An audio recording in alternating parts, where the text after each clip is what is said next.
Welcome to the eagerly awaited demo day for the RAIN program. RAIN stands for Rapid Innovation, and over the course of the last 6 weeks, 15 Omani startups have been through a fast-paced, intensive accelerator process together with Flexal, Al Jabr, and Imperial College. Together, we have ignited the appetite for collaboration between startups and corporates, and we are really looking forward to seeing this grow over the coming years. We want to capture and share as much as possible, so we will record today's session, and we encourage you all to share through social media using the hashtag Rapid Innovation Accelerator. Over to you, Russell. Hello, everyone. I'm Russell Gundry from Plexal. In a moment, we'll share some of the highlights from the work of the program, but most importantly, we'll hear the pitches of the startups who've made greatest progress over the course of only 6 weeks. We're privileged today to welcome an incredible caliber of participation, and it's really important to note that this innovation ecosystem would not work without you, the investors who will work with these startups on the next stage of their growth journey, whether that investment be through finance, through working in partnership as advisors or colleagues, or maybe all of the above. We will look forward to hearing Dr. Ali's insights about the critical role that innovation has to play in enabling vision for Amman 2040, and that will be in approximately 1 hour. Over the next 2 hours of this call, we've packed in some surprises, and we'll hear some of the leading lights and allies of the Amman ecosystem share their views about what success looks like. I really don't want to give too much away at this stage, but suffice to say that we promise an insightful, packed, fast-paced agenda. This work has been made possible by the support of the UK Amman Digital Hub, and we are delighted to be joined today by both Henry and Senna. This program is testament to the role the UK-Amman relationship has to play in stimulating innovation and growing Amman's presence on the global stage.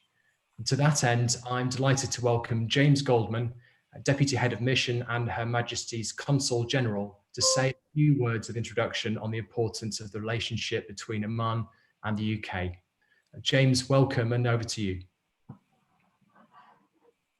Thank you so much, Your Excellency and distinguished guests. It really is a great pleasure to be here, and I'm really excited to hear the rest of the program today.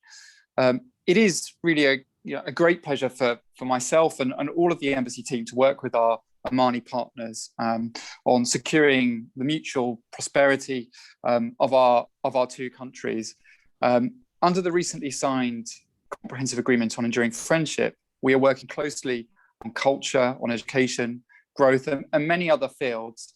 The work of the Amman UK Digital Hub is really a fantastic example of how all this comes together and coalesces in a way that really builds on the fantastic foundations of this historic relationship, but takes it forwards and into the future. And it's really, the events such as the one today are hugely exciting and demonstrate to all of us, I hope, the huge potential of the Amman digital ecosystem. And it's very much front and center of Amman's Vision 2040, which we in the embassy are working with our Omani partners to help realize. I'm personally struck whenever I've been to any of the UK Amman Digital Hub events, just how much potential and talent there is in Amman in this field. And indeed, at the last event with Your Excellency, just struck how young as well some of the participants were as well, and just how fantastically enthusiastic they were as well. So I'm really excited to hear more. I think the theme, or part of the theme today, is around, that while COVID-19 has given us a great challenge, it's also presented a huge number of opportunities as well, and has driven a huge amount of innovation.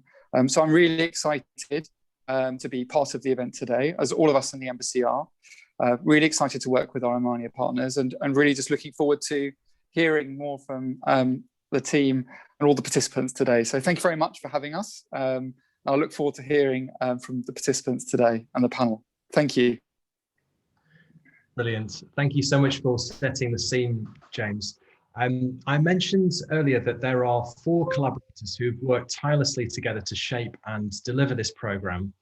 And in preparation for the speed of the startup pitches, each will give us a lightning quick introduction to themselves and the mission of their organization. Let's start with Henry.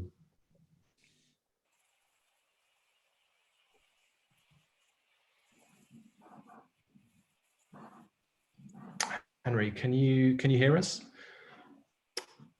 So if Henry is coming off mute, Henry is the head of the UK Oman Digital Tech Hub for FCDO. Can you hear me now? Yes, we can. Hello. Fantastic. There we go. Nothing like a small technical issue when working in the Digital Hub. So as Russell's just said, my name is Henry Howard. I work at the British Embassy. I'm a political counsellor, also head of the UK Oman Digital Hub, which is a British Embassy Muscat initiative. I just wanted to say how excited I am to finally be here at the demo day. It feels like this has been a long time coming, and I'm really looking forward to hearing what everybody's been up to. Brilliant. Thank you, Henry. And also thank you for modeling conciseness as part of this fast-paced intro. Next up, we'll have Andrew. Andrew. Good afternoon, everyone. I'm Andrew Rowan. I'm Managing Director of Plexel. Plexel builds innovation centres. What we intend to do is build government-led innovation programmes. And these programmes are intended to cause positive social, economic and technological change. We've been working in Oman now for the last 16 months, and we're so proud of the impact that's already started and then the years that will follow as a result of these programmes. We're already plotting what we can do in partnership with our collaborators next, and I'm so excited to hear all the presentations today that will give us that excitement and enthusiasm to keep going and keep causing this impact. Brilliant. Thank you, Andrew. Mohammed, over to you. Thank you, Russell. Let me first just quickly welcome His Excellency Dr. Ali Al-Shaydani. He missed the first minute. He's with us right now, so I welcome him. And hello all, welcome to the RAIN program. My name is Mohammed Al-Wahibi. I'm CEO at Al-Jaber. We focus on startup development, corporate innovation, and access to capital. We're very happy to be here. We've been an implementing partner with Plexal, the RAIN program. I'm very proud of all the work that has been done here, very proud of the team here at Al-Jaber and of our partners. I'd like to thank, of course, the UK Oman Digital Hub for the opportunity, Plexal, MTCIT, Imperial College, and all the mentors who have definitely added value throughout the program. I look forward to this continued and fruitful partnership, hopefully, and very excited to hear the startups pitch. Thank you. Thank you, Mohammed. And on to Anne-Louise. Good afternoon, salam alaikum. The Center for Financial Technology acts as a hub within Imperial College, fostering an ecosystem for academics, startups, industry, and government to spark innovation. When Professor Chana, our center director, spent a week in Muscat in December 2019, he returned energized by the vision shared by the Omani government and industry to create a regional technology hub. Last year, we were delighted to host the Omani ambassador at Imperial College's new White City Tech campus. When the Oman UK Digital Technical Hub invited us to partner with Al-Jaber and Plexel on the RAIN Accelerator program, it was the natural next step. The startups you're about to meet have inspired us with their entrepreneurialism, and we look forward to collaborating in the future to make Oman's Digital 2040 a reality.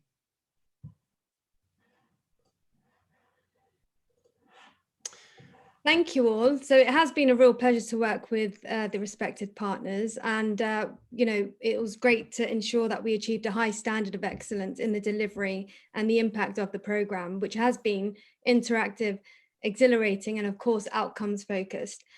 I'm delighted to share that we've delivered over 41 sessions in the past 6 weeks. We've had over 100 mentors and collaborators sign up to the platform. We've had facilitated over 1,921 interactive sessions on the platform. And finally, the most important outcome for us is that 85% of the cohort are now investor ready, and that 90% will have an iterated product in the market this year. The virtual delivery platform enables real-time international collaboration at a time when it is most critical to share, learn, and exchange knowledge globally in a rapid way. We are incredibly proud that we have been able to contribute to the growing appetite for investors in supporting innovation in Oman.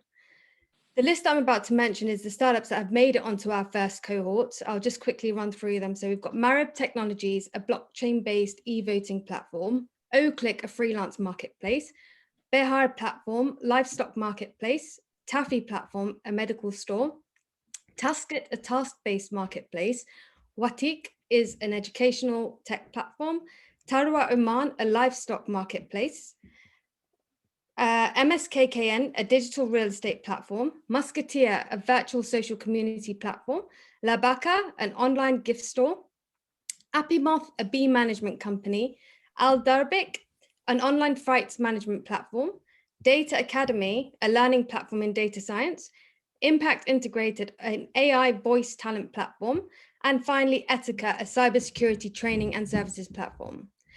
However, before we start the pitches, I would like to set the scene with our quick fire table discussion on the opportunities for startups in Oman. Between the UK and Oman, we've had a strong and strategic relationship. And given that our Defence Secretary, Ben Wallace, was in Oman last week to further leverage upon our existing partnership, it shows that now is the perfect time to build a long-term strategy that will unlock many more cross-sector opportunities, which are now appearing as a result of the impact that COVID-19 has presented. I'd like to introduce Sir Mark Moody-Stewart, former chairman of Shell, Oliver Blake, chairman, New Generation Group, Anglo-Omani Society, Henry Howard, who you've met already, and Sarah Al-Lamki, co-founder of the Omani Startup Hub. Mark, thank you for joining us today. I know that Oman is personally one of your favorite countries, and that you first went to Oman as a field geologist, mapping the Oman Mountains in 1967. That aside, what makes Oman such an attractive place to do business and test new ideas and initiatives? I think Oman's attractiveness to an international business and potential partner and investor is apparent from the moment you land at the airport. You take a taxi, it'll probably be driven by an Omani national driver. You'll get a friendly greeting. You'll go to a hotel, a low-rise building in a stunning setting between the mountains and the sea, not some high-rise thing on top of a shopping mall. So that things like the tourism potential and the atmosphere of the place is apparent, not just beaches, but everything in tourism from traditional to modern. But this is a country, and the reputation of the country is important to investors, I think. And it's a country with a long trading history, connections to Africa, India, and beyond. A country with friendly relations with all its neighbors, and respectful relationships with everyone in the region. A liberal, tolerant society, open to all religions, ethnicity. I think Oman has the advantage of this large and well-educated population, the second largest population in the Arabian Peninsula after Saudi. And the country has seen enormous growth and change over the last 50 years, which I have seen it. It's been held up as an example by the United Nations Development Program of educational and medical development. And the universities such as Sultan Qaboos attract people from all over the region. In relation to its oil resources, its population is large, so the country has actually never been particularly rich. So there's always been this feeling, I think, of hard work and pulling yourself up. For a developing business, I think there are some great attractions. There are multiple centers of development, from Sohar in the north through Muscat and Matra, Sur, Duqm, Salalah. So for a small business with ambitions, you don't have to be anywhere particular to start. You have a row of development opportunities, and of course with all the online opportunities. And most importantly, for people looking for finance and investment, there's a well-developed and lively stock exchange and capital market. And lastly, I think one should not forget, because with international partners, the country reputation is an aspect is of huge importance, that Oman has a stable social and political structure. And it's a country with a bicameral parliament and elected open lower house with open elections and an appointed upper house. It's a country probably with the most open political and social environment in the Gulf region, and if not in the entire Middle East, but with a strong sense of tradition. And for international investors and partners, that's something which is of great importance reputationally. So what better place to build a business? That's brilliant, Mark. Thank you so much. Really insightful. Oliver, you've been a valuable driver in orchestrating the partnerships between the UK and Oman through the Oman British Business Council and your undivided efforts through the Anglo-Omani Society. How do you think this partnership could really prosper further, and what mediums should be put in place for a more cohesive, collaborative infrastructure for startups to learn from one another across the pond? Thank you, and good morning, good afternoon to everybody. It's a pleasure to be connected virtually. I wish I was in Muscat, but this is a second best. I was born and grew up in Oman, and it's my first home. And I've spent all of my life looking at ways in which our two countries uniquely collaborate. I think much of the last 50 years commercially between our two countries has focused on the oil and gas, the hydrocarbon sector, and various other services sectors that spin out from that. And I think there's therefore no better time than right now than to really focus on technological collaboration. So I think these kinds of panels and conversations are timed absolutely perfectly. As Sir Mark said, there is an unprecedented level of friendship and cooperation between us and Oman, and therefore the last couple of 100 years have put down incredible foundations. And I think what we now need to do is build on those foundations. So to your question about how do we ensure that partnership prospers more, I think we have to look at creating new channels in this technology space, because it's a very novel way of us working together. I do a lot through the Anglo-Omani Society that was formed nearly 50 years ago. And our real focus is on education, on skills, and on some cultural collaboration. But one of the things that we're trying to do now is to pivot towards how can we better support those three pillars, but through the medium of technology. So for example, we're trying to create a number of internships in British technology companies this summer and thereafter, so that Omani students studying in the UK who have an interest in technology can do internships in and around Britain. And they can then take that knowledge back to Oman as they get employed in Omani startups or Omani technology firms. We're also seeking out mentors, very successful British mentors who've taken companies from startup to success. And we're trying to pair those mentors with Omani companies who are going through the same process. Another really good example of sharing experiences in the technology domain. And then I think lastly, and this is something that I'm really keen to spread the news about, the Anglo-Omani Society was set up through the vision of His Majesty Sultan Qaboos, and now continues under His Majesty Sultan Haytham. And that vision is all about collaboration and cooperation. And part of what we do, a big part of what we do, is give away grants. So we give away grant money to ensure that there is knowledge exchange, that there's cultural exchange. And we're really keen to find those Omani organizations who are doing good things for Oman. So it could be a technology startup that's trying to digitalize the cultural experience of the forts, for example. And how can we perhaps support that? Do they need to attend conferences in the UK? Do they need to attend courses that we could perhaps support? So these are just a few ideas, but I think in essence, what we need to do is identify that technology is going to be this incredible pillar going forward, that it crosses genders, it crosses age groups, and it wonderfully crosses all the geography of Oman. So it doesn't matter if you're sitting in Muscat, Nizwa, Salalah, or up in the north. You're bonded together by this sort of desire to do things through tech. And if we can find ways to support that, then we would love to. Thank you very much. That's amazing, Oliver. Thank you so much. Thanks for leading the way in, the same mission that we all have on this call. Henry, your mission-led approach to the UK Oman Digital Hub is very much focused on tackling barriers, primarily skills and education. What do you think you need to reach your goals in Oman to build skills and education for all? Well, I mean, firstly, what I'd like to do is echo everything that Mark and Ollie have just said. I mean, absolutely spot on.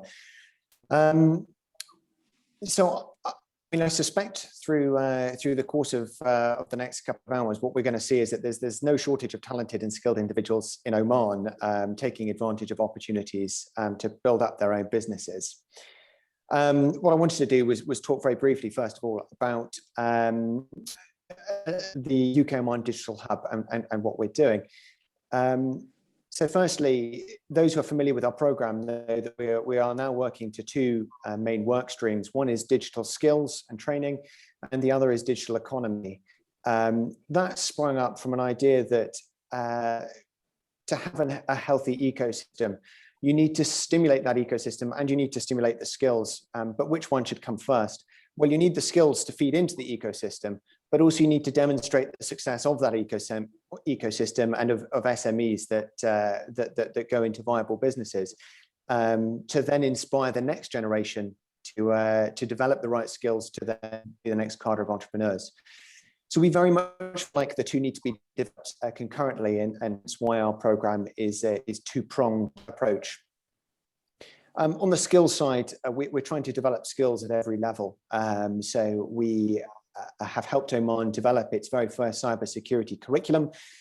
We've just finished running a series of, on that curriculum, so that'll reach hopefully Omani school children from the ages of 11 right the way up to 17. Hopefully every Omani school child will get that introduction to cybersecurity as a key skill for the future. And we've also just finished running boot camps for university leavers and job seekers to help upskill them and to build specialist expertise again in cybersecurity. That's a little bit about the digital hub. More broadly, the elements that I think need to be there to overcome the obstacles. First and foremost, collaboration. I think it's absolutely key, and there are several aspects to this. We're really in the digital hub. We're only ever going to be one small cog in a much larger machine. And so all the cogs to be working together.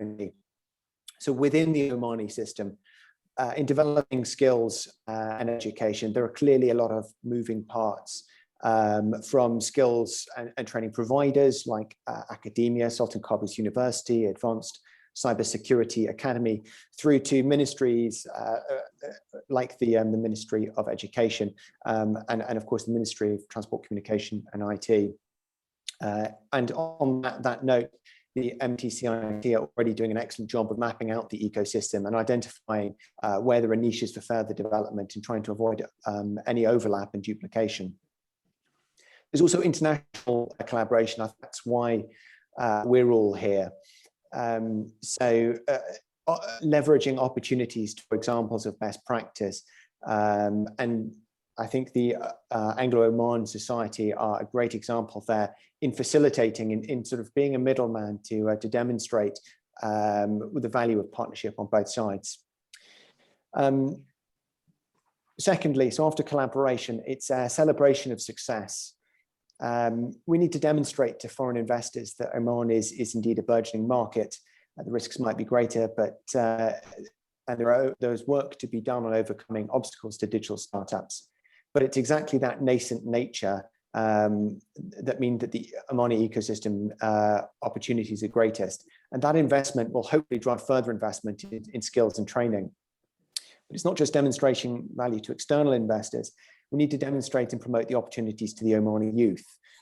As per Vision 2040, SMEs are the future for Oman, and that's something that I fundamentally believe in. And if we can champion these early successes, these it will generate further success by stimulating the interests of the next cadre of entrepreneurs. And again, I'm going to name check Sarah and the Oman Startup Hub, and we had an excellent meeting last week. But I think those platforms are absolutely critical in demonstrating the value of entrepreneurship and innovation to the wider Omani audience. Finally, I was just going to say specialism. Again, for those familiar with UK Oman Digital Hub and the direction we're traveling in.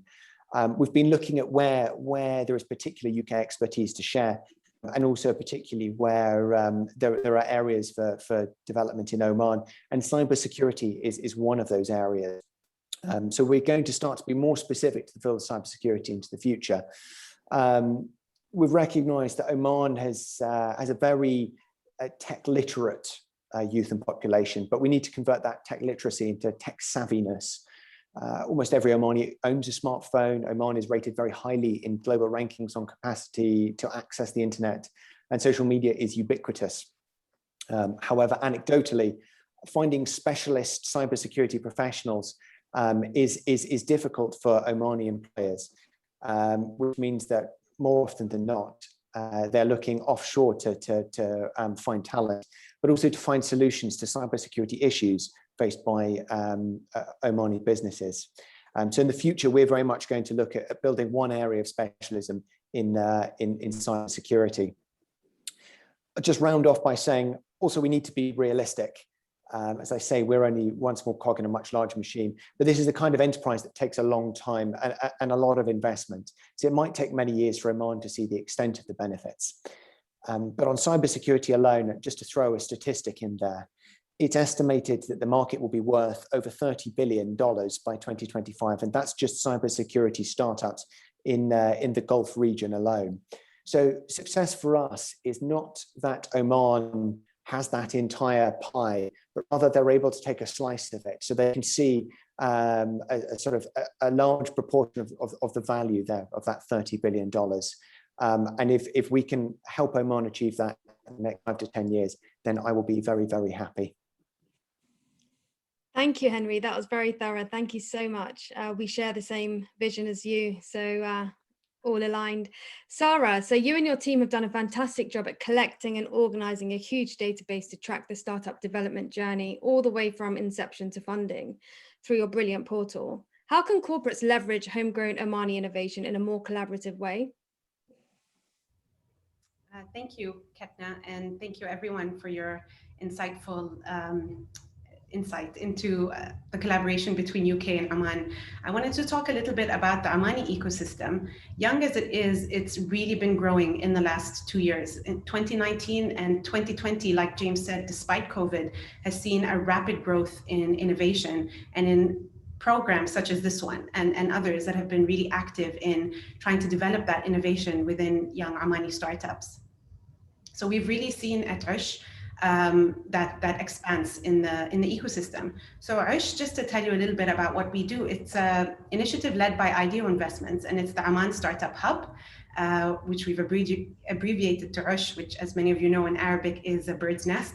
So really the nest for the ecosystem, a place where startups can come and learn, collaborate, grow, and thrive, and become birds that can fly. What we're really trying to do is just trying to consolidate all the efforts that are already being done by players in the ecosystem. There's a lot happening, a lot of accelerator programs, incubator programs, funding, co-working spaces, just a lot of activity, but really no place to learn about what everyone is doing. So we just wanted to create one hub that consolidates the information and allows both a member of the ecosystem as well as an external party to just come and see how active it is. So there's already over 100 startups registered, almost 40 supporters, over 40 advisors, and growing. And we just try to demonstrate the activity of the ecosystem. One of the things that we're doing, so to answer your question on how corporates can leverage Omani innovation, is to be more active within the ecosystem and really try and connect with startups through platforms like ours, or through collaborating through different programs and becoming corporate partners. Because we found that when you start to demonstrate how the different players are connected, you can really start to identify what the different people are doing and who are the most active people, but also can identify the silos. And I say silos not in a negative way, because if you're a corporate, you come onto our issues, register all your activity, we have a visual representation of how the ecosystem is working. And if you're a corporate and you register all your activity and you see yourself a little bit distant, it's an opportunity for you to get more integrated. Who are the most active players? How can you connect with them? How can you work more collaboratively with them? And if you see startups that are a little bit isolated, it's also an opportunity to support the outliers. Another thing that we've seen is that they are superstar startups, and very well deserved, extremely innovative, extremely talented young Omanis that are getting recognized, and we love that. But there are also young Omanis that haven't been in the limelight. And the way to support them and the way to identify them is to make sure that the whole ecosystem is represented, superstars or not. And we've been really very thankful to work with so many great people. Like Henry mentioned, we had a great call last week. Fatma and the El Jabr team have been extremely supportive, always encouraging their startups to join. And I think the more corporates can get involved and try and leverage what's already available rather than create programs that kind of, or replicate programs that already exist, that's the best way to be more collaborative and to really benefit from a bubbling ecosystem. That's amazing, Sarah. Thank you so much. I take the key word is collaboration here. I think there's so much synergies between, all your answers and all our missions and visions that we have for Oman, and really, really happy that it's all aligned. We'll now begin with the startup pitches. So the format will be 2 minutes of the pitch, and then we'll have a few minutes of Q&A post the pitch. But please do participate in using the Q&A functionality, which is probably just a button on your screen, or you can raise your virtual hand and we'll catch that. So first up, we'll have Taskit. We'll have Amir Alawati from Taskit.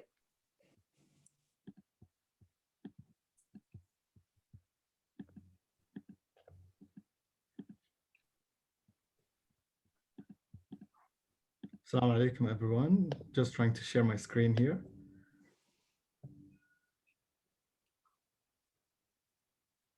I think I might need, oh, all right, all done, yeah.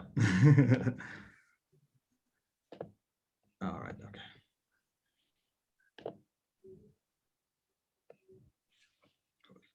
So, assalamu alaikum, everyone. My name is Amir Alawati, and I'm here to present to you Taskit, where you let a local pro take care of it. So as we all know, there's an abundance of people looking for work. And we also know that consumers rely on word of mouth and referrals when they try to get someone to get their tasks done. And that the whole process is quite unstructured. And that's how Taskit was born. Taskit is a platform where consumers can post the tasks that they need done. And in turn, service providers or taskers can bid on them. Taskers, of course, would be pre-verified by the Taskit team. We're currently, the app is currently at the debugging stage, and we're launching in early June. Our addressable market is millennials and younger, and we're aiming for 200,000 users in year 1. The client side of our business is someone with disposable income and leading a busy lifestyle. And the tasker side is someone who's looking for additional work or additional income. Our business model is quite simple. Currently, we're taking 18% of what the client pays the tasker. We have 3 indirect competitors focusing on specific categories. However, Taskit aims to be the go-to platform, focusing on many more future categories, but starting off with creative, in-home, and delivery services. We're better, faster, safer, and cheaper. We also understand the importance of diversifying revenue streams, and that's why we have plans for a B2B strategy in the future, as well as launching insurance add-ons, merch store, as well as bespoke content. But to make all of this happen, we're looking for investors to help us launch and sustain in the market, as well as local organizations to collaborate with in the future. I'm here with Habib Alawati and Mohammed Al-Salmi, and we're happy to take any questions you may have. Thank you, Amir. That's great. I think there's a question from Galib Al-Mamari. So how is Taskit different from Fiverr, for example? I will invite Habib to answer this one. Hello, everyone. This is Habib Al-Lawati. I'm the CEO of Taskit. So the difference between Taskit and Fiverr is that Fiverr is a place where, you know, as a freelancer, I'll post my job or whatever work that I do. In Taskit, the difference is that you will post a job that you need done, and then these freelancers or whoever needs, you know, who's looking for additional work, they'll bid on it, and then based on the bidding, you get to review the tasker, you get to review, you know, their experience, and then you get to select whoever you want to do that job for you. Great. And just one more question. How did you land on the 18%? That's from Faris Alami. So for the 18%, we the first thing that we did, you know, we had to look at our competitors, see what they were doing. We've got competitors globally, you know, locally, regionally. So we had to look at these competitors. We had to calculate our when will we break even, and you know, how much money do we need to break even, and what would be the most optimal percentage that would, you know, make us break even in a timely manner. Also, it's another note to add on this is that we're currently in the evaluation stage. So 18% is what we are evaluating at the moment. This might change as we get more user feedback, since, you know, we'll be, as well as running a small circle study and soft launch. Amazing. Thank you. I've got one more time for one question, but please put all your questions in the chat functionality and also in the Q&A. I'll just quickly ask you this one because it's interesting and it's something that's come up quite regularly. How do local regulations affect your business model? Revenue streams seems a bit ad hoc. Sorry, can I repeat that question? I couldn't hear. How do local regulations affect your business model? So the local regulations currently, you know, a few days ago, we were on Clubhouse, you know, listening, there were discussion on freelancers and the market regulations that are happening in Oman. And, you know, His Excellency, Dr. Ali Shidani and His Excellency, Nasser, were speaking about that regulations might be coming in very soon in Oman. This would regulate the freelance and the gig economy. So that's something, you know, we are on constantly evaluating. We are constantly looking, you know, at other marketplaces in the market and looking at what, you know, what are the regulations behind them, keeping an open eye on the local economy and the regulations that are constantly changing in Oman until, you know, we reach to a point that there's a structure and a proper regulation for this type of work. So this is, I mean, I hope this answers your question. And another note to add on this is that based on this regulation, right, when it comes out, we will have to adapt with it. And this is what we are constantly keeping an eye on. And we are hoping that, you know, it's something that works well with our idea and what we're hoping to achieve here. Amazing. Thank you, Habib. And thank you, Amir. There are loads more questions, which I think you can probably tackle in the panelist chat room while we present the next startup. So thank you so much, Taskit. I'd like to introduce Marab Technology Said.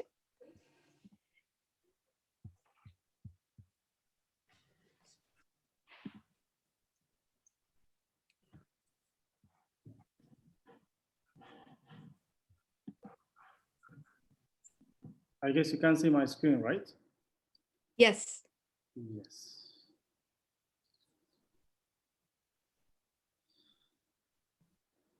Hello, assalamu alaikum. My name is Saeed Al-Salti. I am the founder of Marab Technology. Marab is a company specialized on blockchain, AI, and IoT technologies for enterprise digital transformation and process automation. In Oman, we have seen that the government elections are based on traditional or semi-electronic voting process, which make all users practice the electronic voting in slow and costly method. We built a solution called Tasweet that can demonstrate the election workflow process end to end. We consider to provide the system with productivity, efficiency, security, and the transparency and real-time data. The suite enables elections for the government councils, management boards to run their internal and external voting with ease. There are opportunities to be scaled and used in Oman, GCC countries, and UK as well. We target to execute government elections at start, and the income will be for one-time implementation for each government election. For the other elections, we structure the income for the usage of the platform with license per user. The suite is now ready to be deployed, and we are currently testing and pilot this project for some targeted government elections.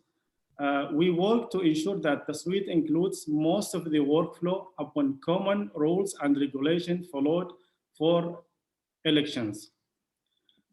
The forecasted revenue for this year elections implementation in Oman is about $800,000 to $1 million.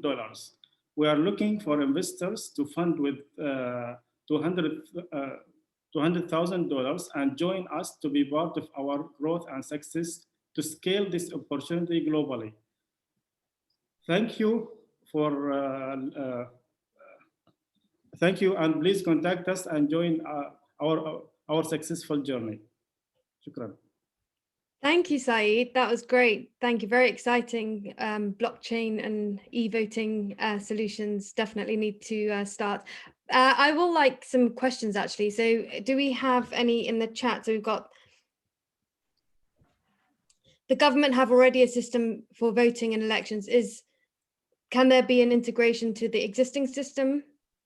Government has not fully electronic end-to-end. It is semi-electronic, and the voters, they must go to vote physically. But what we are providing to make a remote voting, especially in the pandemic days now, and we don't know, this may continue for another 1 year, we don't know. So especially this year, we have a couple of elections from starting from May till end of the year. We have 3 elections, which is national elections, and that's why we have targeted to provide this solution to solve this challenge that can be faced by the organizers. Great. So one more question from the audience. So we've got one which says, what forecasted impact to voter registration and voter turnout would this have? What forecasted impact? That the voter can make his vote wherever he is. So no need to spend that time moving from place to place or to attend to the voting center, and there is too much crowd and different things that we have seen before, and we have analyzed actually. That's why we have considered in our solution. All of these challenges can be solved with our solution. Brilliant. So thank you so much. If you have a look in the chat, you'll have some exciting questions that you need to tackle. We'll just bring on the next startup as we go along. So we've got Musketeer, Nidin Madhav. Yeah. Hi. Hello, everyone. Welcome.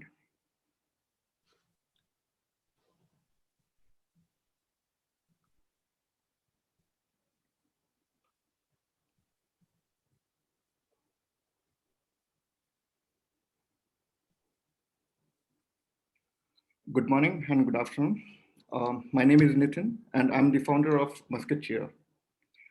Musketeer is a social e-commerce platform that allows people in Oman to connect locally and create local community. Musketeers, and our mission is to bring back the sense of community, helping to build a happy place and a safer place, along with empowering small SMEs, local SMEs, to connect directly with the local customers. Sorry, Nidin, your screen is not being shared at the moment. Your presentation isn't visible. Oh, okay, I'm sorry.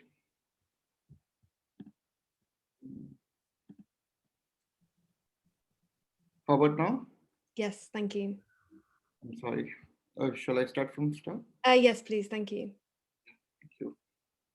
Yeah. So Musketeer is a social e-commerce platform that allows people in Oman to connect locally and create a local community. Our mission is to bring back the sense of community, helping to build a happy and a safer place. and along with connecting the local SMEs directly with the local customers. The problems which we actually face here are the lack of a local social network. And then we are unable to share recommendation advices and connect with the local experts online. And also we have an absence of online hyper-local marketplace. So the solution we come up with is Musketeer. We provide local recommendation depending upon your neighborhood. You get local updates around with the breaking news and current affairs. Also, we connect local stores to the hyper-local marketplace, helping retailers to grow business and local customers with a better and amazing shopping experiences. Looking at the market size of e-commerce, the global e-commerce is valued around 4 trillion and the MENA region is 17 billion. But the Oman e-commerce market is valued around 2.5 billion. And it is estimated to reach 6.5 billion around 2026. And that's where we see our opportunities of Musketeer. We have 3 revenue business model, which is sponsored content and delivery of the product, which is to the consumers. And we charge on the sales, which is being made by the retailers. We launched this app during 2016, and by 2019, we had a traction of around 4,000 to 5,000 visitors per day. And currently, at present, we have 8,000 to 14,000 visitors per day. As Musketeer is a hybrid of social network and e-commerce, we have international players in the field of social network and national and international players in the e-commerce sectors. But our competition advantages being unique, we are the only local network community, and we will be able to immediate delivery, and we are local marketplace, we are safe and convenient, and we are the only one who support the local SMEs. We are a team of 7 members, including myself, and others are expertise in their areas. We are raising fund around 200,000, which is 100,000 will be accumulated for logistic and delivery services, and 60,000 will be accumulated for hiring new skills, and 40,000 for development, product development, and social media campaigns. That's all. Thank you, and ready for the questions. Thank you so much, Nadine. Very clear. So Russell has a question. Nadine, how scalable is Musketeer beyond the initial focus? Right now, we started 2016, we started, and we were struggling till 2018 with the visitors. But currently we have visitors around 8,000 to 15,000, which is quite pleasing. And we are scaling the people regarding the number of visitors we have. And during last year, before the pandemic, we were able to make some revenue from the restaurants as well. But after the pandemic, we have stopped collaborating with the restaurants and everything, but we are looking for more opportunities with retailers, local retailers. Amazing. Now, Henry has a question. Do you think there is still a large market for this product after COVID? Because obviously technology and automation and convenience has been a big part of the outcome of COVID. But do you think your product and service will grow? Exactly. After the pandemic, I think I have more expectation for this kind of platforms, because since the pandemic, one of the industry which has been increased is the delivery services, and everyone is opting for delivery services and everything. People are more of contactless. They're opting for contactless services. So even for the retailers and the small retailers, it is neglected. Actually, their fields are being neglected, because most of the e-commerce is being played by the big international and national players. So this small retailers and the small medium entrepreneurs is being neglected. So there is always an opportunity for them, and it's a marketplace for them to grow up and support them and through our platforms. That's amazing. Thank you. Last question for you. When will you reach break even? Probably after 3 years, according to our calculations, we are estimated after 3 years, we will be able to reach our break even, and the investment which we have done. That's regarding to our estimation and for our calculations. Perfect. Thank you so much, Nidin. Very, very exciting to hear all about Musketeer. Over to you, Russell. Thank you, Ketna, and thank you for those first presentations, all of which were brilliant. So I think they've really set the scene. And now we would like to extend a very warm welcome to our guest of honor, His Excellency Dr. Ali Al-Shidani. We've asked Dr. Ali to share a few words of insight on the critical role that startup ecosystem has to play in enabling the Oman 2040 vision. Dr. Ali, welcome. Thank you very much, Russell. Thank you, everyone. I'm sorry I missed the first few minutes. Can you hear me? Yes, we can. Yes. Yes, I'm sorry I missed the first few minutes. I was in an empty room, and then I realized I was in the wrong room. That's why I missed the first few minutes. I'm sorry about that.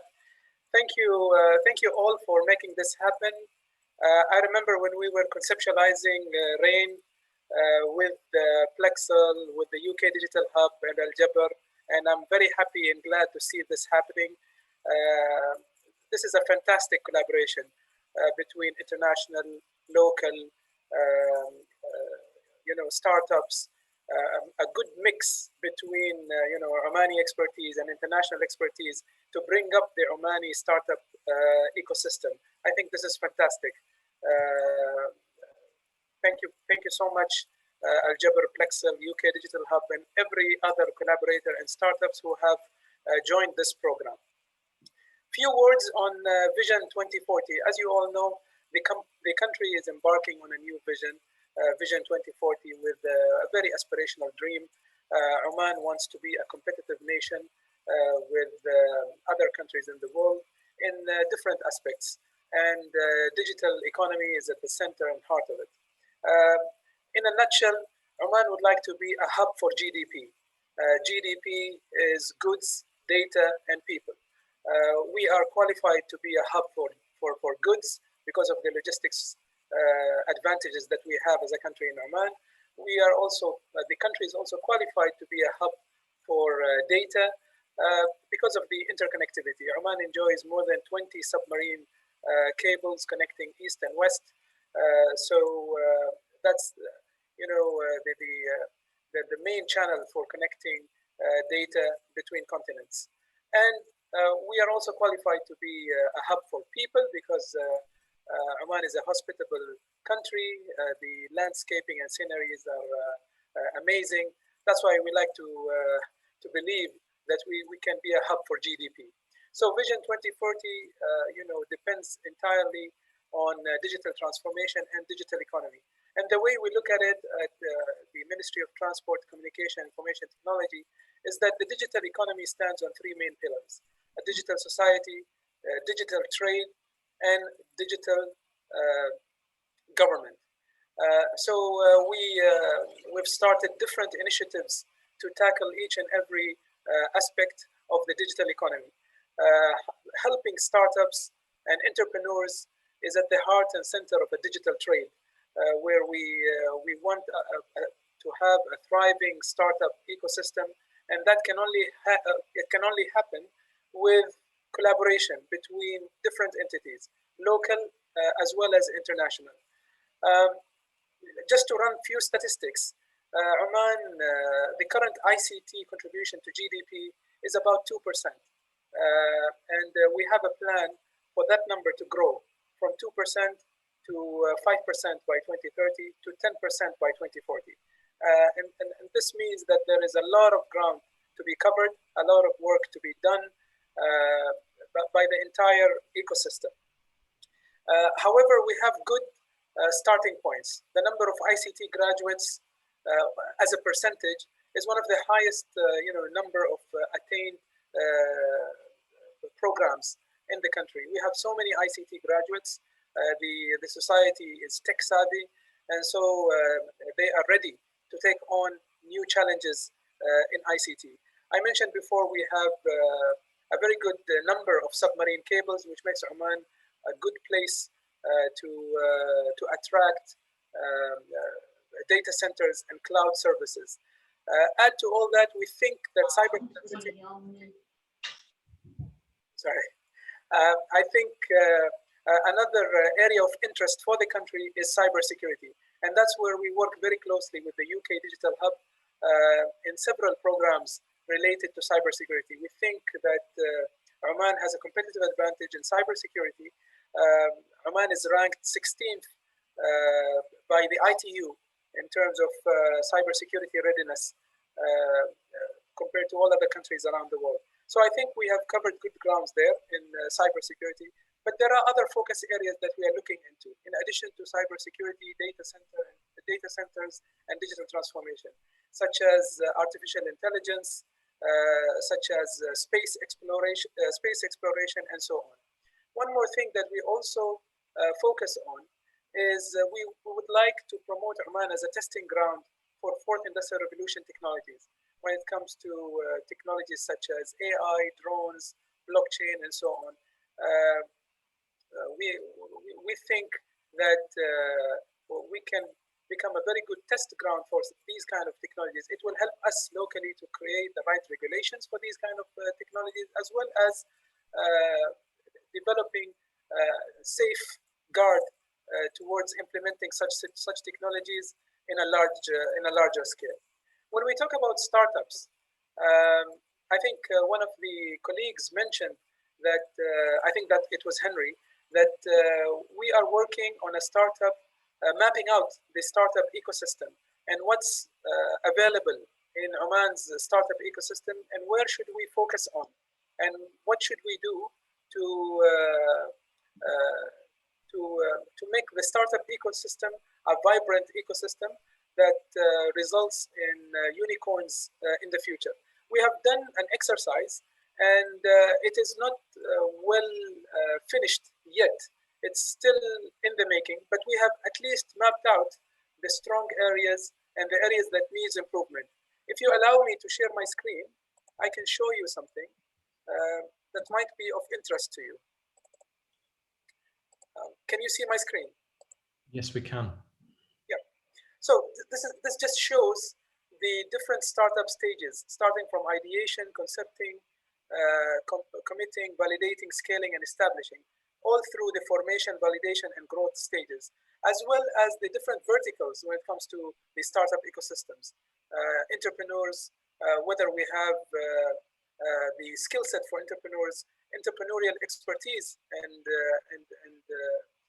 mentors and coaches to entrepreneurs, activities, higher education and innovation, funding, private sector engagement, and spaces. So we've mapped the ecosystem and we have created something like a traffic light here that shows where the activities are concentrating. And we can see that we need to work more on the validation stage and the growth stage. This work is not yet finalized. I'm just showing it to you here just as a guidance, but it's not yet final. But it shows that there is a long way to go when it comes to the validating stage and the growth stage to end up with a healthy and vibrant ecosystem for startups in the country. I think I'll stop here and happy to take any questions. Thank you so much, Dr. Ali. That really helps to set the other side of the equation, the context into which these startups are growing and scaling. Any questions on that for Dr. Ali quickly before we move on? Ollie, I think you've raised your hand. Let me see if I can enable you to talk. Can we? We've got. Yeah, Ollie? can you hear me? Yep. Perfect. Your Excellency, Dr. Ali, thank you for that, for those great insights. And one brief question. You mentioned data governance, and one of the things I think we find very exciting is that on top of the reputation Oman already has as a very safe, stable country in the region, the exciting thing I think in the technology space is that Oman could uniquely identify itself as the country where people's data is completely secure. I know you're already looking at data recovery centers in the country, but who is working on the national data governance strategy for the country? And is that something that that's already being explored as sort of establishing Oman with that unique data reputation?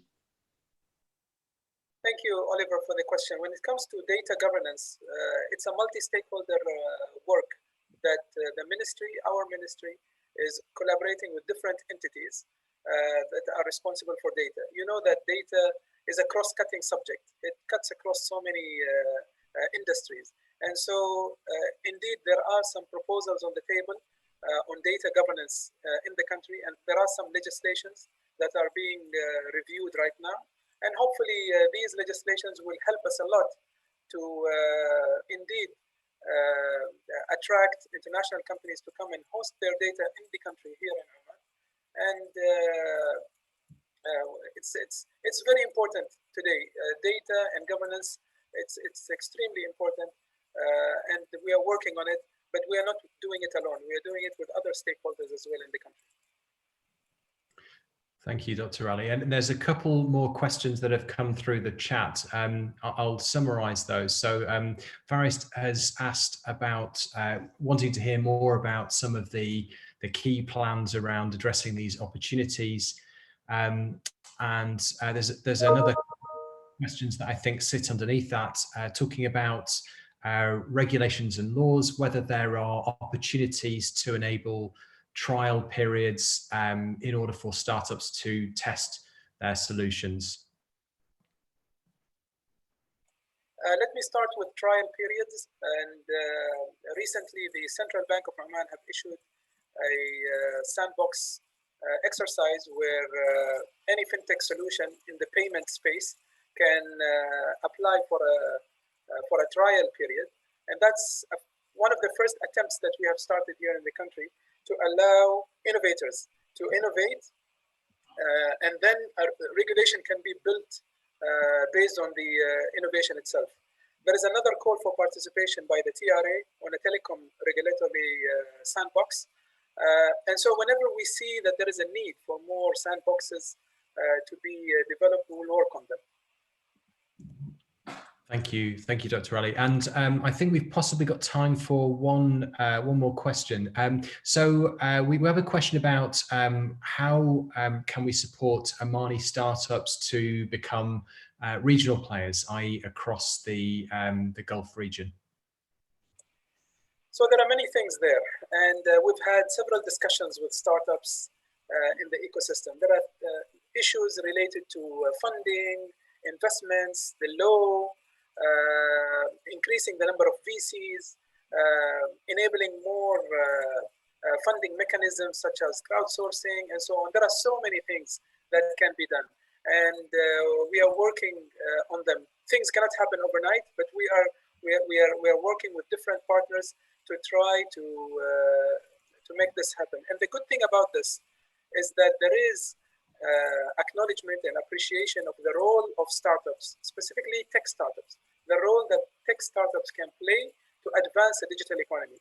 There is this appreciation whenever we go, whenever we speak to any government authority, it is there. It's just a matter of putting the right regulation in place to help startups flourish. We have a belief that startups are the fuel for any digital economy. And this is what happened everywhere. And it will happen in Oman, inshallah. Thank you, Dr. Ali. And thank you again. I can see that there's a number of additional questions have come through. Unsurprisingly, lots of people have lots of questions for you. And for those people who've asked questions that we haven't had the chance to address, we will, of course, capture those and send them on to make sure that they're able to be addressed and considered within the next round of planning. So thank you again, Dr. Ali. That was enormously insightful, all the way through from the strategic level down into the detail of what happens next. And now straight back into the pitches. Yes, thank you, Russell. Thank you, Your Excellency. We're just a click away to support your vision. So we've got Lejana from Oaklick. Hello, hi everyone. How are you? Just let me share my screen with all of you guys.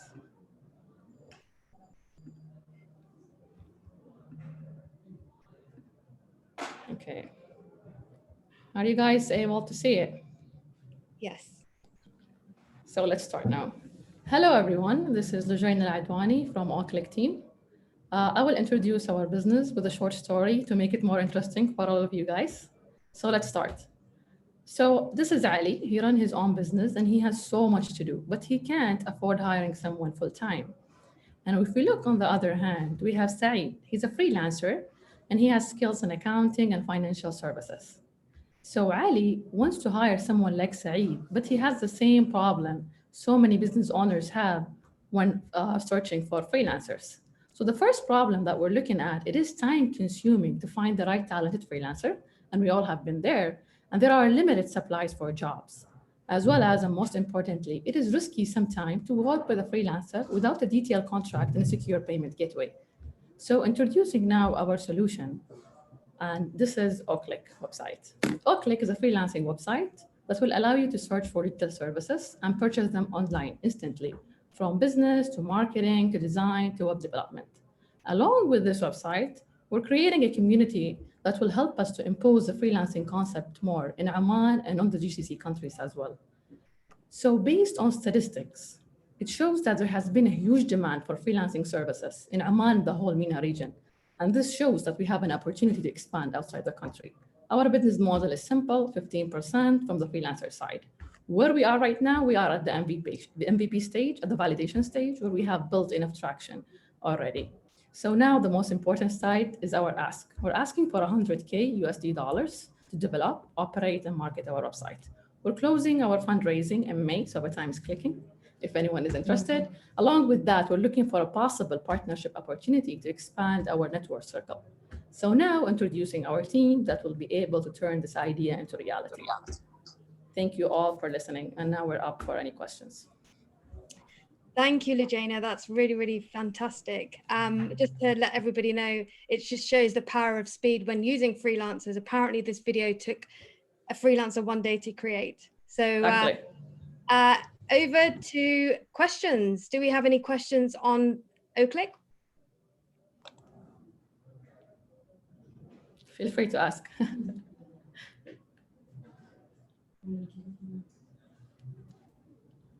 It was a stunned silence. So no, we've actually got one from Dr. Adam Al Said asking whether this is a proved and tested model.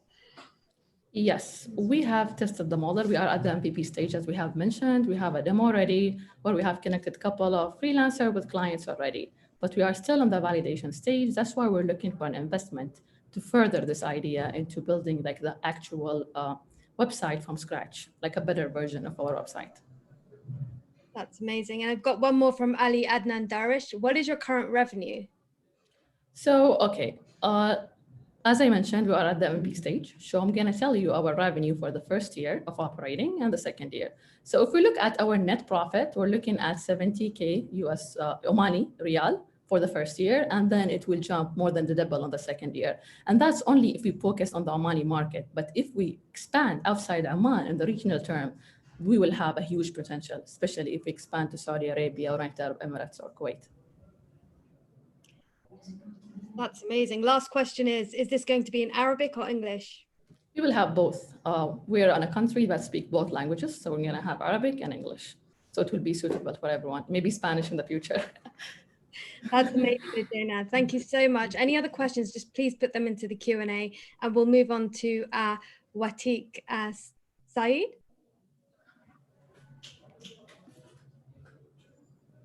Yes, hello, good evening. My name is Saeed Al-Azri, and today I will be sharing with you about what IT. Just a minute until I share my screen here. Can you see my presentation? Yes, perfect. Great. So good evening, everyone. My name is Saeed Al-Azri. I'm the co-founder and CEO of Watik IT LLC. So today I would like to introduce to you Zad Oman, the largest multi-vendor marketplace targeting SMEs in Oman. Our market research shows that targeted market size is very good. The stats from local and international institutions supports the objectives and timings of Zad Oman. Why we are introducing Zad Oman now? As you may all know, COVID-19 has created a situation where the livelihood of producers is at risk and people can't access the products they want and need. At the same time, most SMEs do not have the technical skills and or time and money to build their own online businesses. Therefore, as a solution, Zad Oman provide all the tools SMEs need to start their online businesses. It is built by SMEs for SMEs.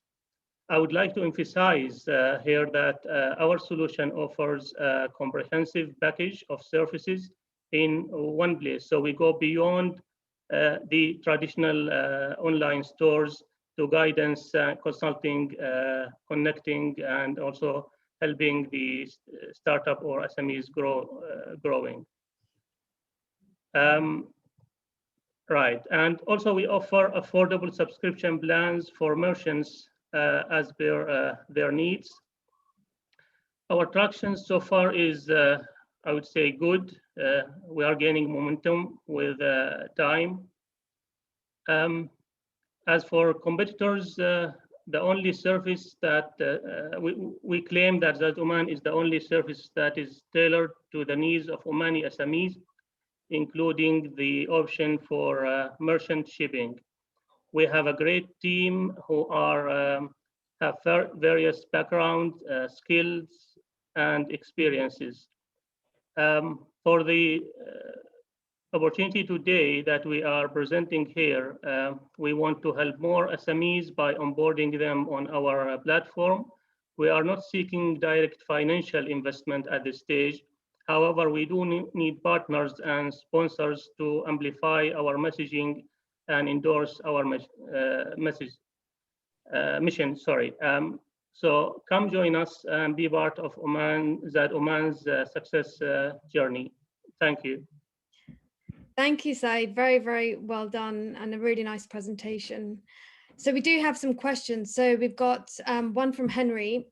As you are offering a financial service, how have you considered integrating good cybersecurity practice in the platform? I'm sorry, I didn't understand the question. Since you're offering financial services, have you considered integrating good cybersecurity practice in the platform? Right.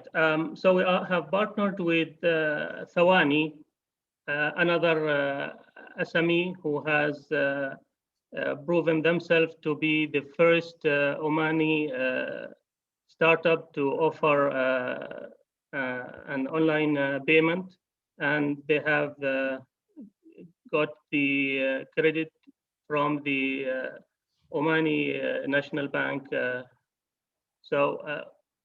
The financial part, actually, our partner Thawani takes care of it. However, we also partnered with Oman Data Park for hosting as well as providing the security for our platform infrastructure. Brilliant, thank you. And just one last question before we move on. Are you break even yet? Not yet, actually. We are expecting break even in the next 12 to 18 months from now. Brilliant. Thank you so much, Said. Really, really enjoyed that. We'll just quickly move on to Taffy. Shake yes.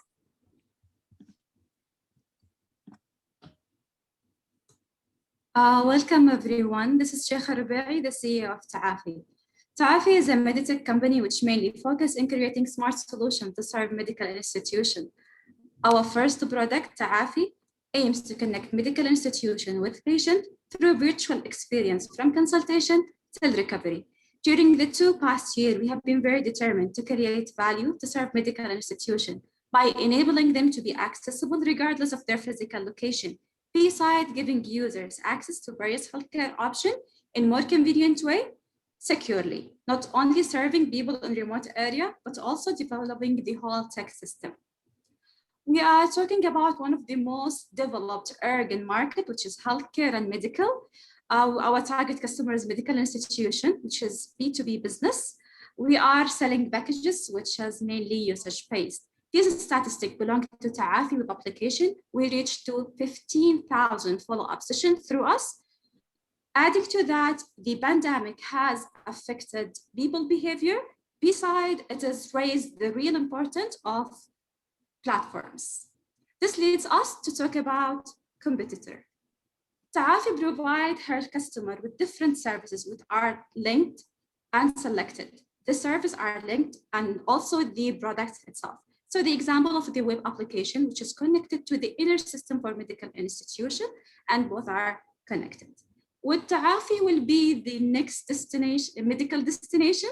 This is a question we are about to answer as we are seeking investment to an investor who share our vision to expand our operations, services, and team to cover GCC and the whole region.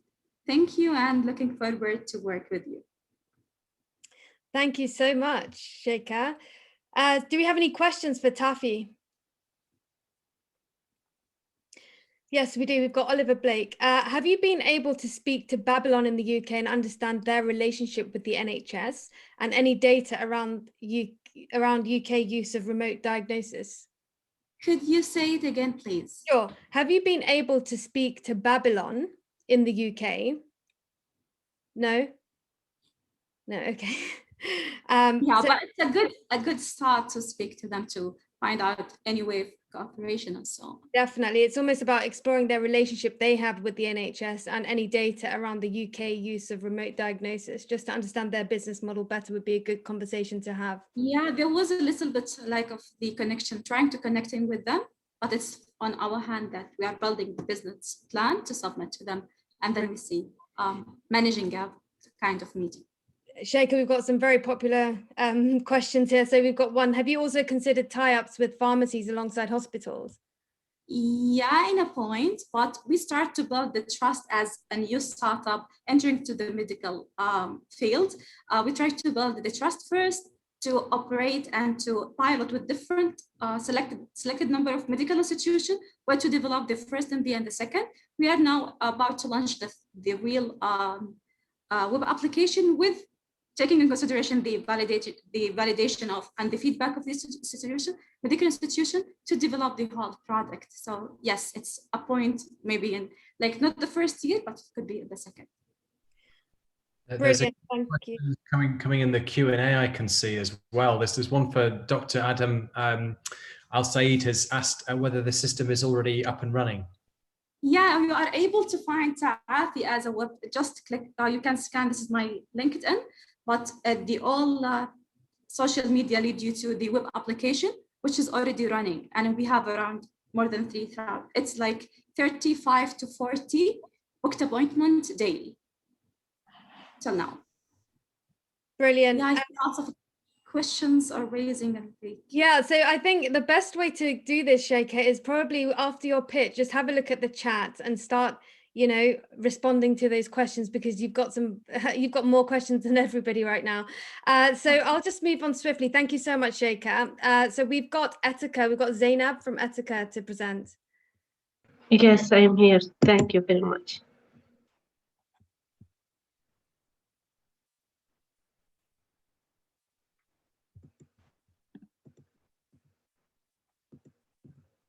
Could you see my screen? Yes.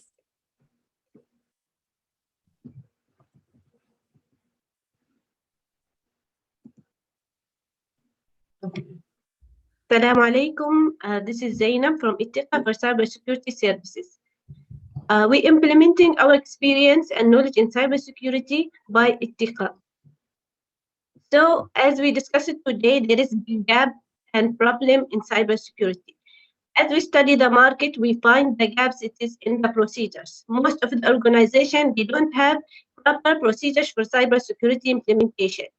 And their employees, they are certified in some certification, but they don't have the skills to implement these procedures.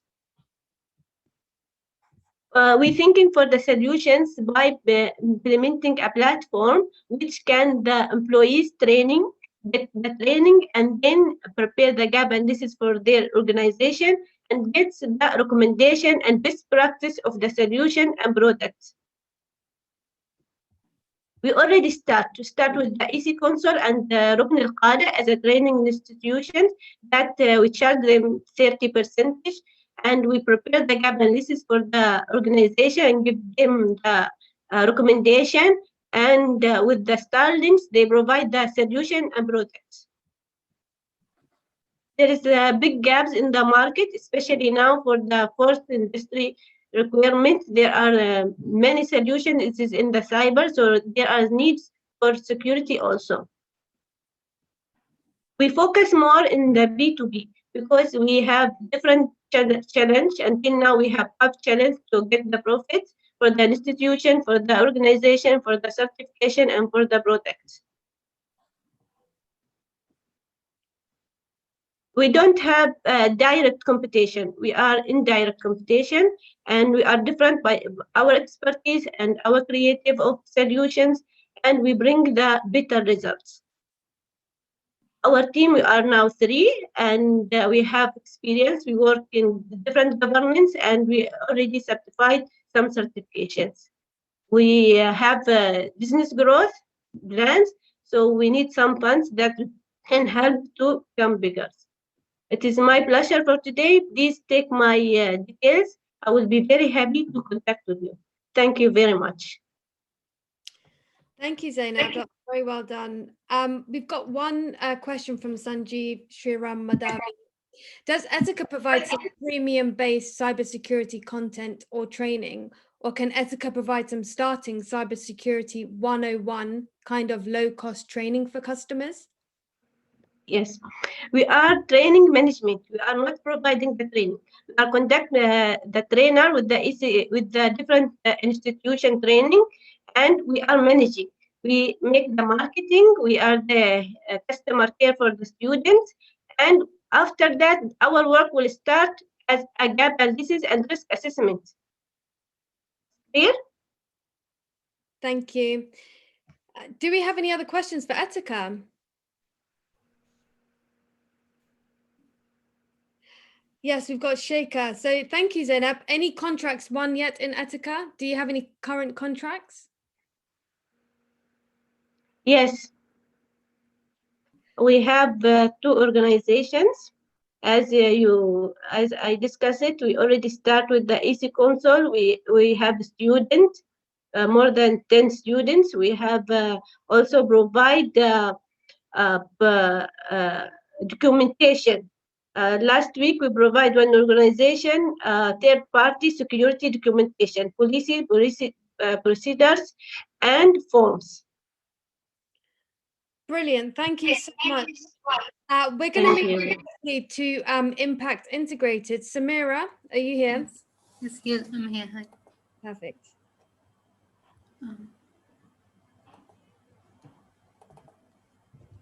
Can you see my screen? Yes. Hi everyone, it's Samira Subhi from Impact Integrated Company. It has been an exciting journey for me as a process engineer and to make a real impact with the team since 2019. And now I am the ICV and the training head. Impact Integrated is main service is a platform dedicated to conduct innovative voice and AI talents to projects. So what is voice AI? Voice AI is to talk to an application or a program to have a better performance. The problem is that we noted that there's a lot of talent availability, but no one know about them. And at the same time, we noted that some talents, they need to gain some skills. So we said, why we don't make this platform to connect organization to certified AI voice developer. So those certified AI voice developer, which we offer them training, they need to have the following skills: voice technology, PHP, Dialogflow, WordPress, and Python. And so far, we have trained 245 talent. So the platform process is so easy, is within 3 clicks.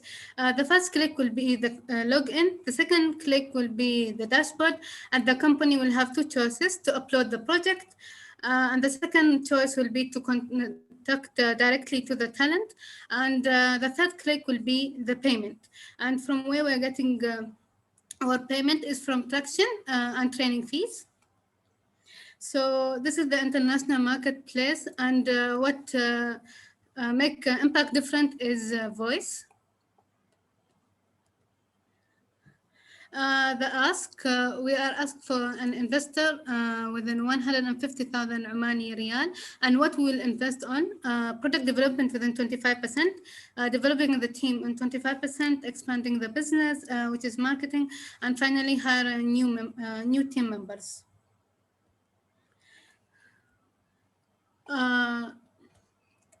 So this is our track record.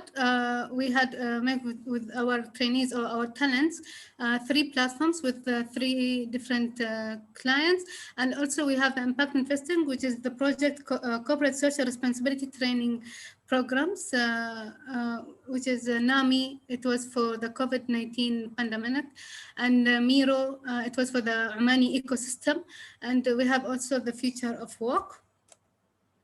For contacting, connect with us. And here is Samira. As I said before, I am the head of ICT and training. Hani Al-Abri is the CTO, and Khalid Al-Harabi is the managing director. Always in impact, we are saying that we need to improve your product up to 10 time performance. And this is our contacting for any question, if you have any question. Thank you, Samira. Thank you so much. Do we have any questions for Impact Integrated, a voice AI bot service provider?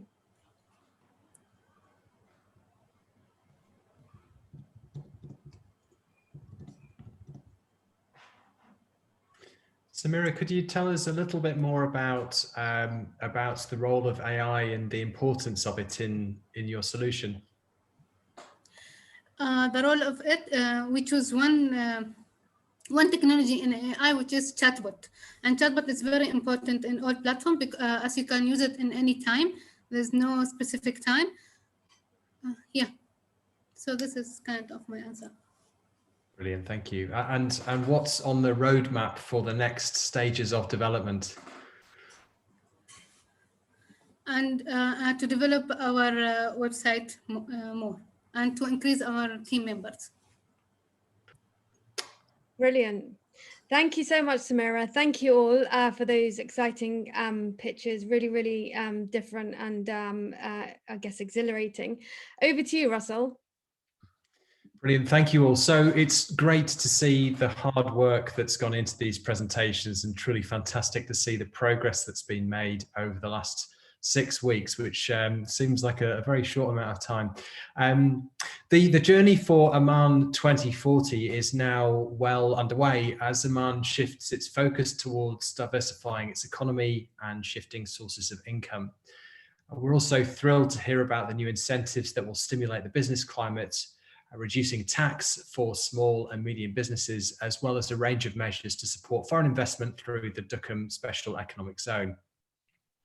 So I'd like to introduce our next quickfire session that will dive into what's next for Oman and what we need to see in terms of products and services and support that will kickstart economic growth post-pandemic.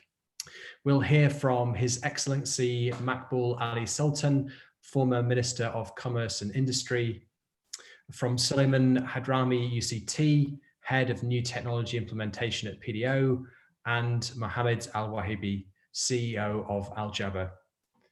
Makbul Sultan, we'll start with you. Your Excellency, you've been an instrumental part of the growth in Oman over the last 20 to 30 years.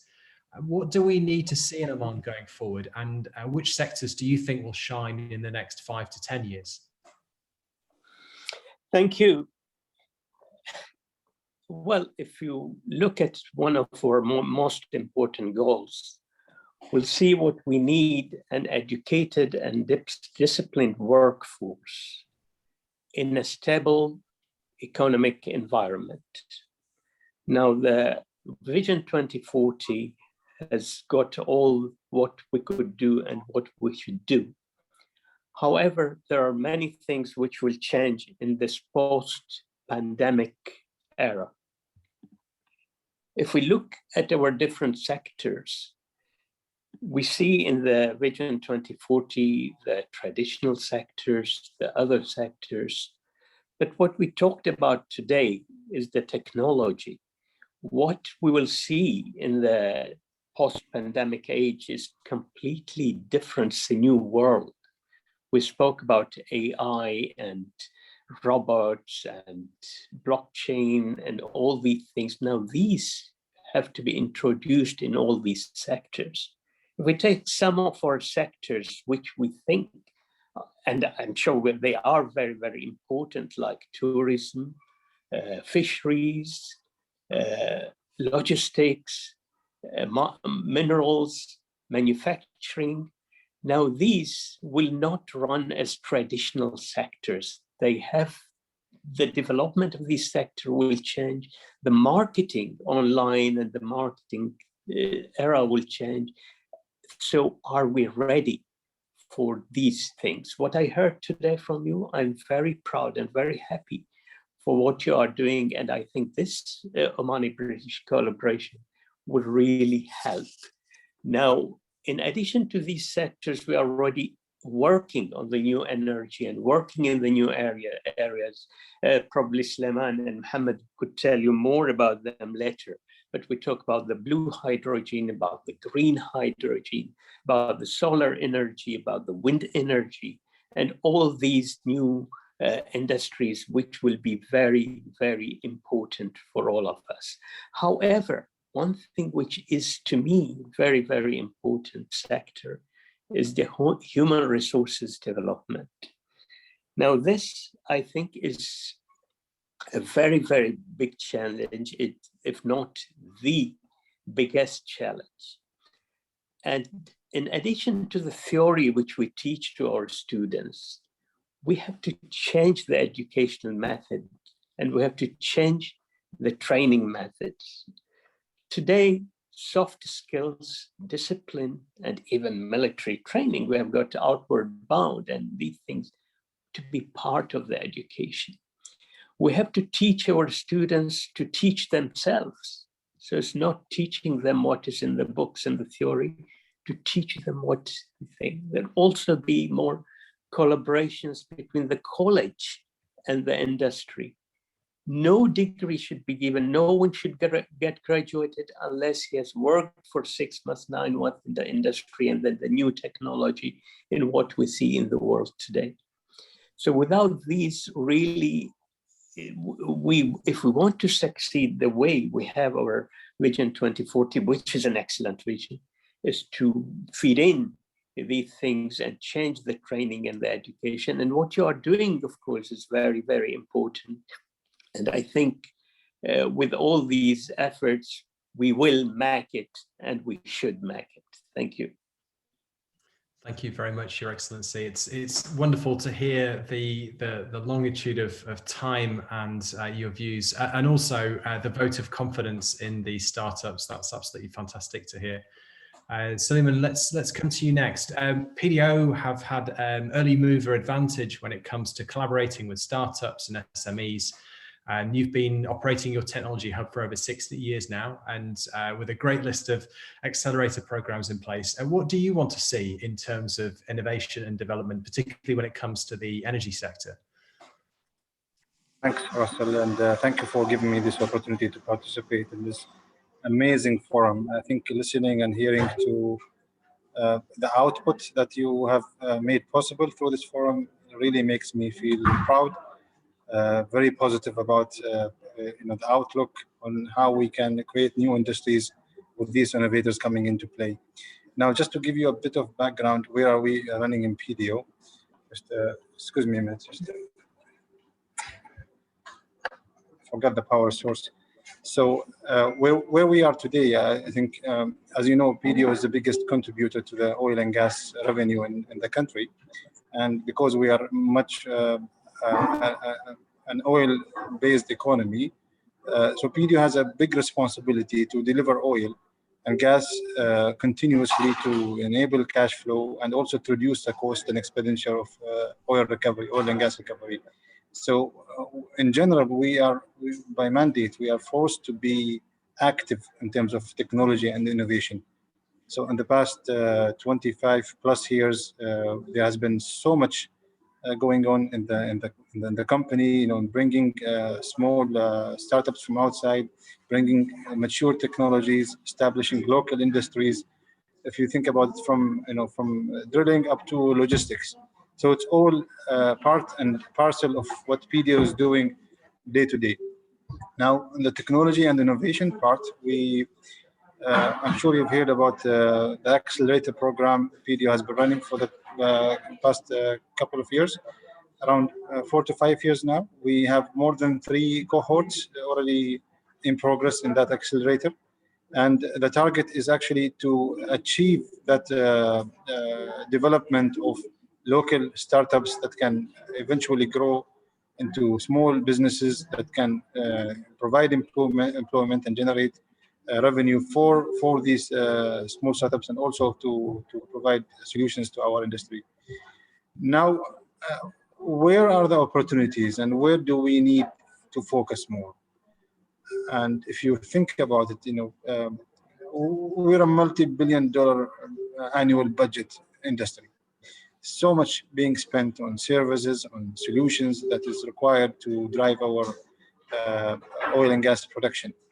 So how much of that are we translating into opportunities for these small startups and innovators, that they can bring their ideas into solutions that we can utilize, and also use these opportunities for them to grow their businesses and establish them, which will eventually create jobs and help the local economy. So the key word is synergy, I think. So we rode on that challenge.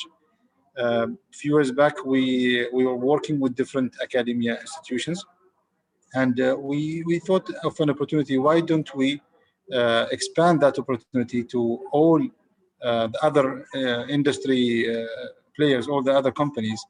So from there, we established a platform called EJAD that is mandated to link the different oil and gas industries to different academia. We have 20 plus universities and colleges across Oman. How do we get these researchers to benefit from the challenges these companies provide?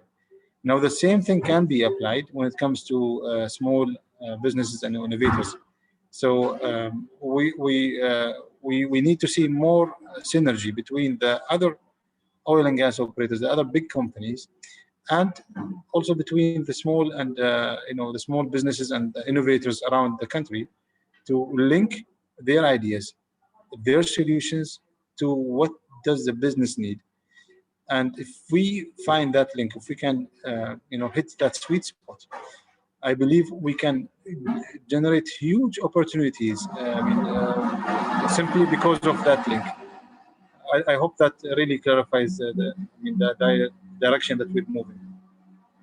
It does, absolutely, and thank you so much, because not only does it illustrate progress in your sector, but also demonstrates a template for progress in other sectors and really leads the way.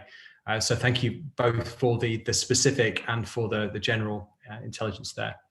Let me come to Mohammed now. So Mohammed, you and your team have been very successful at running a number of accelerator programs. And since you've had a lot of exposure to current trends and innovation, what are the key opportunities that we're seeing right now?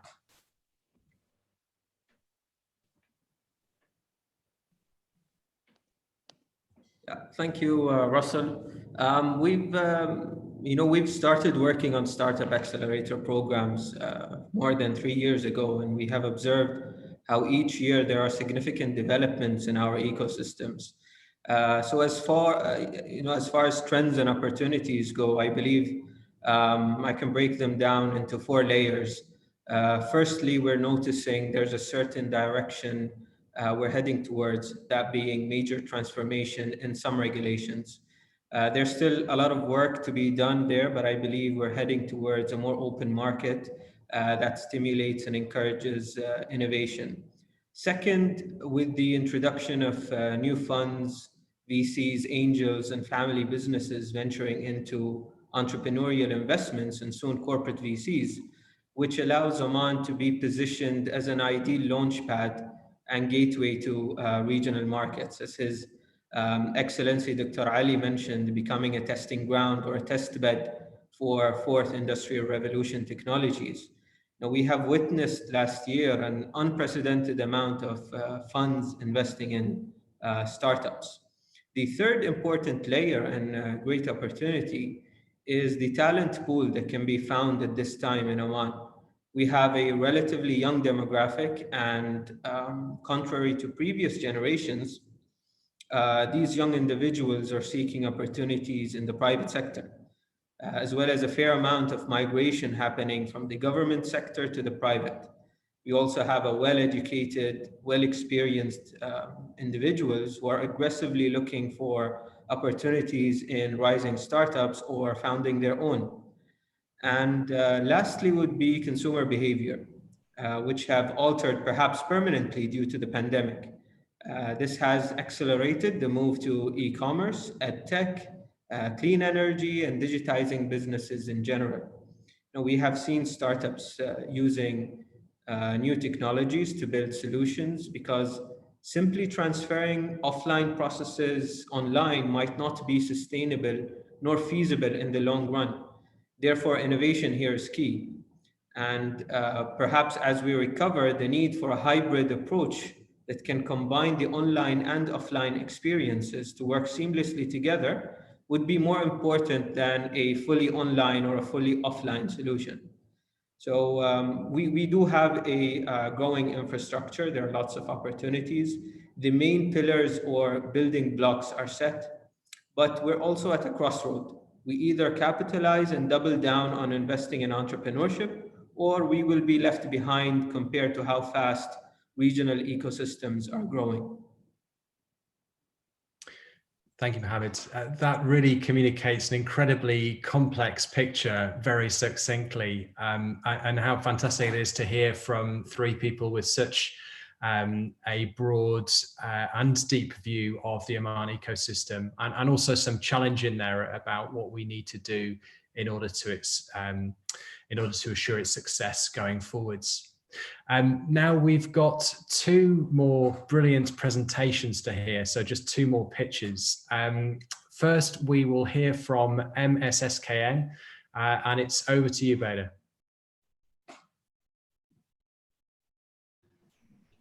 Assalamu alaikum.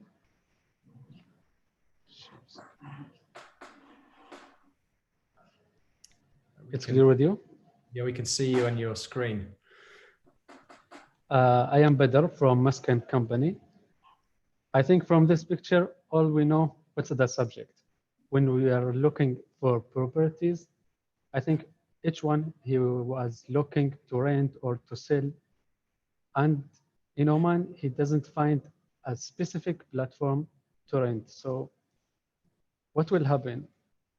First one, I think will take like 1 month to find a good property to rent or to sell, and will cost us petrol and calls to check the properties. And also the options is limited, and the ads is not quality. This problem is not just with us, also with the companies. The company, they have limited ads, they can catch it.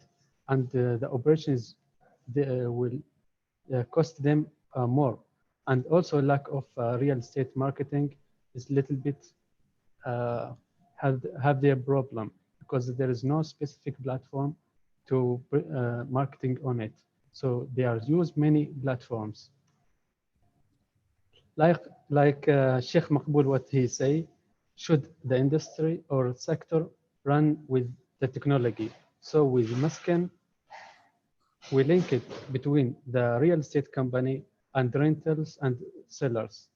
You can rent a normal rent like home, and also you can rent daily like chalet or hostels. What's the solution we will find in Muskin? Muskin, first things will save your money. You can check the property by virtual tour. You can you can check all the property. Also, there is a rating in each property if you want to rent chalet or hostels. Also, it save your time, and also you can check by mapping. How can get money or revenue? First one, we have two things like subscription and for the companies to present their ads, and also we have hostels and chalet. For hostels and chalet, we take 7% from each transaction. And by the company, there is 3 buckets. In Oman, we have more than 400 real estate company and more than 300 chalet and more than 100 EVA hostels. And from the deal to the property deals in Oman for buy is more than 58,000 and more than 400,000 deals. The competitors in Oman, we have many competitors, but also we have to be perfect to compete with them, and also in the region. What's the difference between us and them? First one, UI UX. We care for customer how you use the technology to be easy and fast. Also, the Maskan is not just for rent or sale. Also, we have other services. So it's one-step real estate service. The strong points we have, map search, UI UX, also the pre-sale. The market size in Oman, it's more than 8.8 million USD dollar and more than 100 million in Gulf countries. And the global is 30 billion. We have already the website, and this is a screenshot from our website. And we have already done from MVP. We'll publish our technology soon as possible. We are looking for 60,000 to grow up and will cost in operation and marketing and technology. This is Maskan, and we're looking for you. Thank you. Thank you so much, Badr. Now I know that we're quite close to time. If we do have questions for Badr, please do post them. So we've got a couple of questions. Firstly, can I just ask you, Badr, about the name? Where did that come from? Maskan is Arabic word. It's one word, Maskan. It's like at the home or something like that. Brilliant, thank you. Now, Badr, Henry has a question. Is your website already live, and what traffic does it have? Now we close it. We finished from the MVP. We have more than 10 customers. We was testing our solution. Now we will come up with a new website and the app, and we'll publish as soon as possible. Brilliant. Thank you. Okay, so exciting news on the way, it sounds like. We've got a question from Kalfan asking whether you've considered cooperation with the Ministry of Tourism, presumably for incoming people and travel agencies in Oman. Yes, there is. I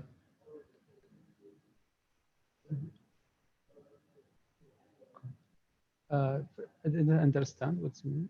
Oh, whether there is an opportunity for you to work together with government, for example, with rental properties. Yeah, we'll contact them to have some data about like chalet and hostels in Oman to gathering and give them the data about the tourists in Oman, and we have the benefit from the revenue. Brilliant, thank you. And there's a few more coming through, which I may have to ask you to go into the chat. But just quickly, tell us how you're different. What's the key difference between Maskan and your competitors? Yeah, first I mentioned is we have a customer experience and also one-step solution. First, you get not just rent or buy the property. Also, you can check the properties by 3D virtual tour. You can check the size and many things. And also the other things, we have many services. It's not just rent and buy. You can have pre-sale or contact with any agency company. Brilliant. Thank you so much, Badr. And there's quite a lot of praise in the chat. So some good responses to your presentation. Really well done. Thank you. So now we have only one more presentation to go. And next we'll hear from Hamed, who will tell us about Apimoth, which is really quite a different company. Hamed, over to you. Sure. Thank you so much. So welcome to my presentation. This is Apimoth for safe apiaries. So 1/3 of what we eat requires pollination by bees. And bees, unfortunately, are being attacked by a parasite called varroa. In Oman, for instance, this parasite reduced the production from 600,000 kilograms to 38,000 kilograms. And this bee infestation actually has no natural treatment in nature. So usually there are chemical alternatives to destroy the varroa.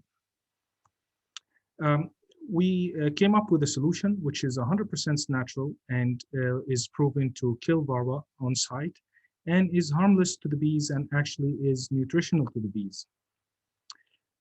We target, of course, the global market. However, the immediate accessible market is Asia with about 44 million beehives. And if we are able to access 10% of that, that would get us a revenue of about 34 million US dollars. Our business model is selling B2B or B2C. We're willing to do both. The company is easily scalable because most of the material that we're using are natural materials and most of the packaging is manufactured locally. Our margin is about $8.3 per package or per product, and it can be shipped easily in trucks or through sea shipping without requiring refrigeration. Now, the pictures that you see down below, the white dead moths, these are our proof that this product works. And however, we're still at the scientific validation stage with statistical results required. And so we're also still working on the authorization from government. However, we have about 4,000 pre-orders right now for our product. But since this is a student company, we're still struggling with finances and we cannot keep up. That's why we came here.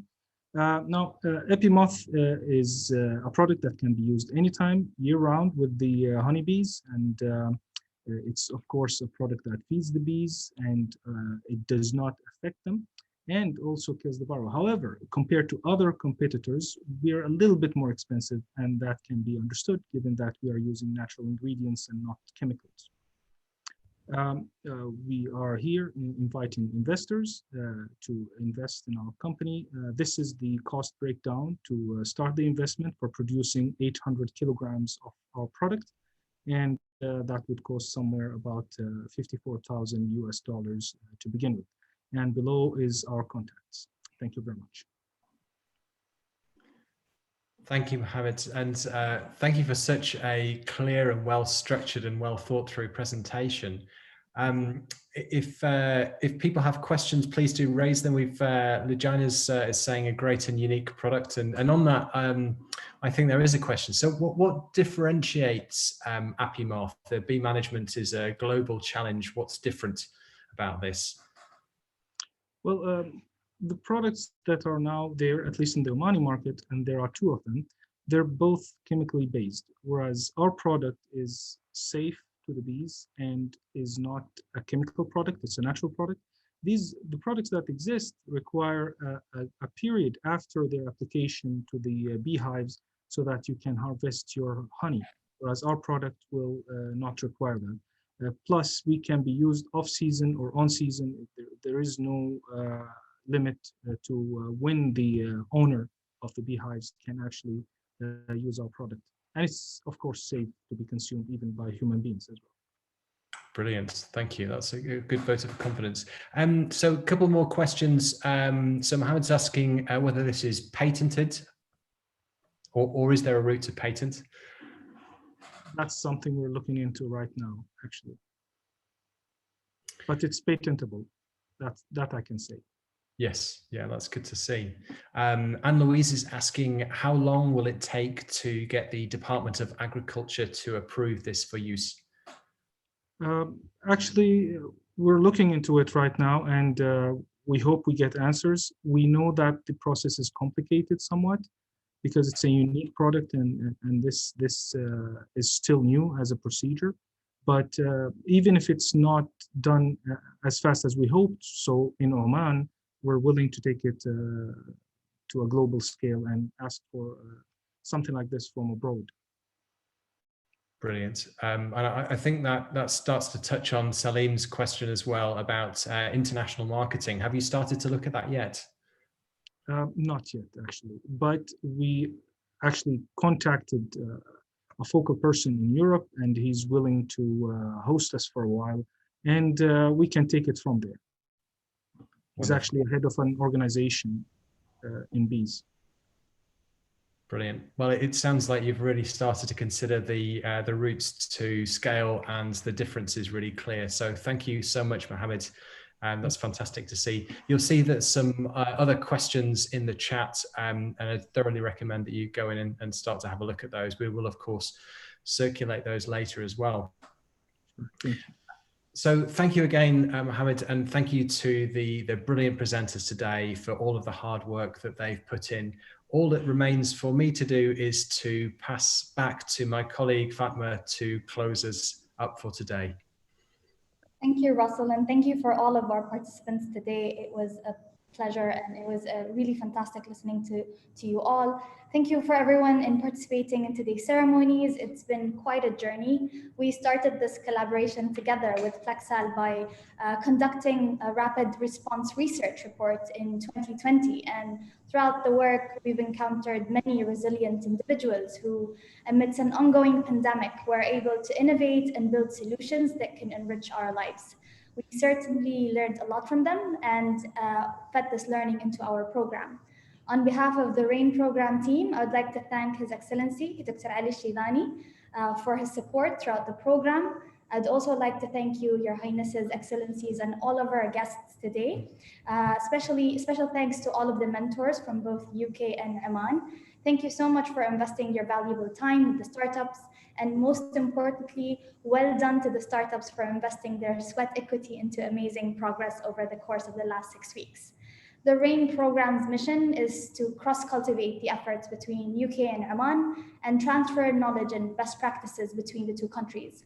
For that, I couldn't have imagined a better partnership that we've built with the team at Flexal, Imperial College London, and of course, the UK Oman Digital Hub.